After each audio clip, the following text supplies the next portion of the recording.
اسعار البنزين والسولار رفعت، وكل الناس بتحكي هنركب ازاي مواصلات.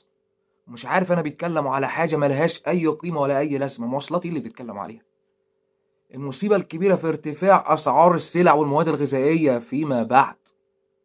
انا مش هركب مواصلات، هروح بالعجله، هتمشى. مش هي دي المشكله. المشكله دلوقتي ان السلع اللي هتتغير اسعارها دي وهتضرب في النار فوق. طب ما احنا دلوقتي اصلا مش قادرين نشتري. طب هنشتري ازاي بعد كده؟ والمشكله مش فينا احنا، المشكله في ولادنا اللي طالعين الصغيرين. لما عيل دلوقتي مش قادر اديله كالسيوم، البيضه العيل اتحرم منها. البيضه اللي هي الكالسيوم، مش قادر اجيب له بيض. بروتين، لحوم وفراخ لمن استطاع اليه سبيلا. مفيش فراخ ولا في لحمه. تقدر تقول لي انت ولادك كلوا انت فراخ ولحمه؟